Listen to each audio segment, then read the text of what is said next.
The poor orphan who invented Rolex. Ever wondered who invented the famous Rolex watch? The answer might surprise you.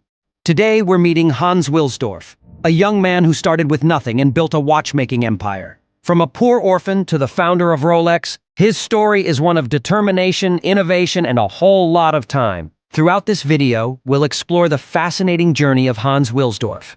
We'll travel back in time to his humble beginnings as an orphan, follow his rise in the watchmaking world, and discover the key decisions that led to the creation of the iconic Rolex brand. We'll also discuss the challenges he faced, the innovations he brought to watchmaking, and how Rolex became a symbol of luxury and success. So, get ready to be inspired. From orphan to watchmaker, Hans Wilsdorf's life wasn't easy. Born in Bavaria, Germany in 1881, he lost both parents at a young age, leaving him orphaned as a teenager. Despite this hardship, Hans showed a spark of determination and a natural curiosity for mechanics from a young age.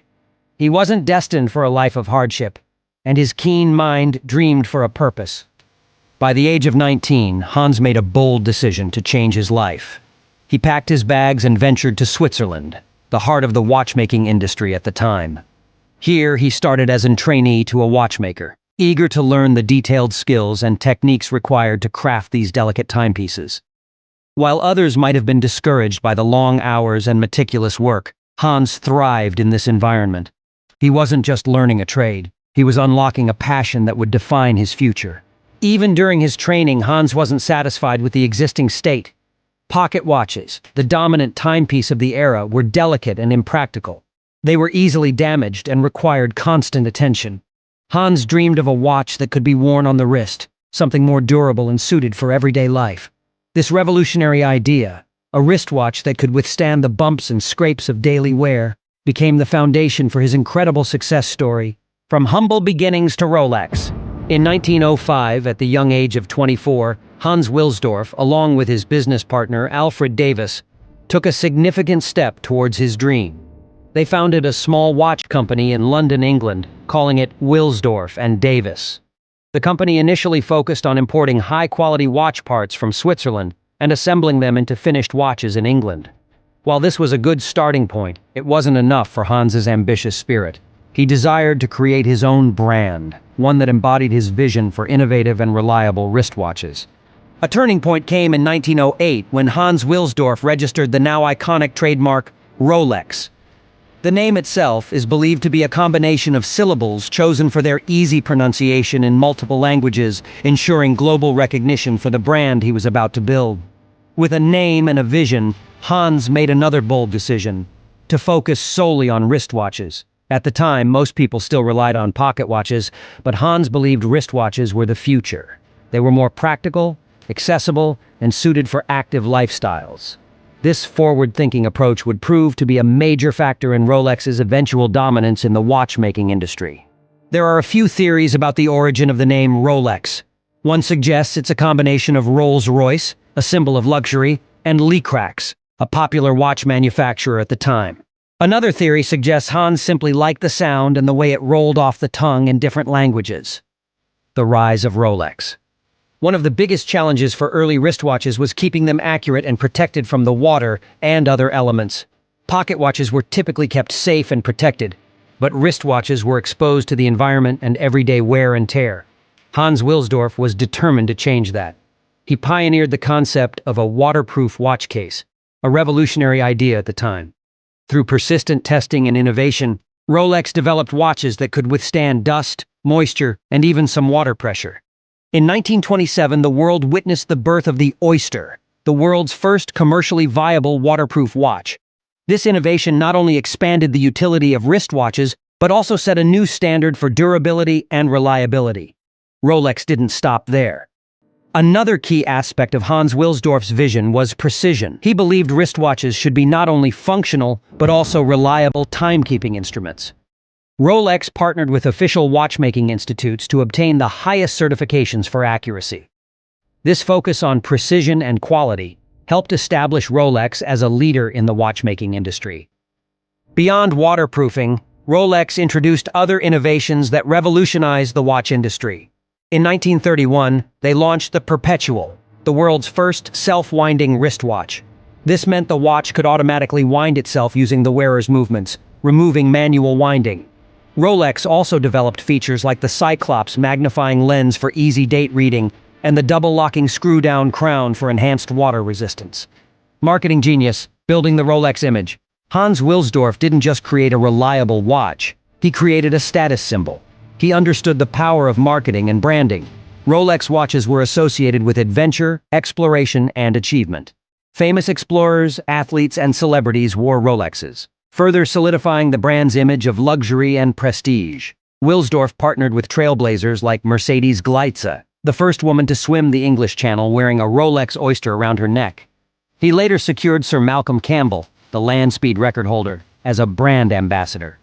These associations not only showcased the durability of Rolex watches, but also associated them with a sense of excellence and accomplishment. Wilsdorf's marketing genius extended beyond individual endorsements.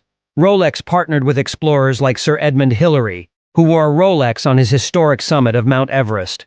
Rolex also began appearing in Hollywood films, worn by actors like Marlon Brando and Steve McQueen. This celebrity association solidified the brand's image of luxury and elegance. Rolex's iconic models.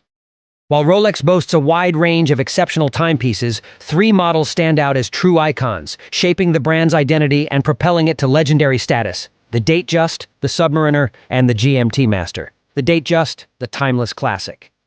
The Datejust, introduced in 1945, revolutionized the wristwatch by showcasing the date at the 3 o'clock position, a seemingly simple feature that was a novelty at the time. Its elegant design, with a variety of case sizes, dials, and materials, including gold, steel, and combinations of both, offered a luxurious yet practical timepiece for everyday wear. The Datejust's timeless status is a result of Wilsdorf's foresight in recognizing the everyday wearer's desire for both aesthetics and practicality. The Submariner. In 1953, the revolutionary Submariner redefined the dive watch category. This robust timepiece, featuring exceptional water resistance, initially rated to 100 meters, a luminous dial for underwater legibility, and a unidirectional rotating bezel for calculating dive times, became the tool of choice for professional divers. As the ultimate dive watch, the Submariner was constantly pushing the boundaries of functionality by Hans Wilsdorf. The GMT Master, the watch that conquered time zones. Hot on the heels of the Submariner came the GMT Master in 1954. Designed for pilots, this innovative watch displayed the time in 2 different time zones simultaneously. The GMT Master featured a 24-hour graduated bezel and an additional hand that could be independently set to a different time zone. This functionality was crucial for airline crews navigating across different time zones. The distinctive red and blue bezel of the early models, nicknamed the Pepsi by collectors, became a recognizable icon, and the GMT Master transcended its utilitarian roots to become a popular choice for travelers and watch aficionados alike. Wilsdorf's understanding of the needs of the modern traveler sharpened Rolex's identity as a watch for the global citizen. Love them or hate them, Rolex's iconic models, the Datejust, the Submariner, and the GMT Master, are undeniable testaments to the Wilsdorf's commitment to innovation and quality. These timepieces have not only shaped the watchmaking industry, but have also surpassed their functionality to become cultural icons, representing luxury, achievement, and a connection to a rich heritage. Whether you dream of owning a Rolex or find their exclusivity off-putting, there's no denying the enduring legacy of Hans Wilsdorf's vision and the remarkable timepieces that continue to bear his name. Quality and philanthropy. Hans Wilsdorf wasn't solely focused on profit. He believed in building a company that would endure. In 1945, Hans Wilsdorf established the Hans Wilsdorf Foundation.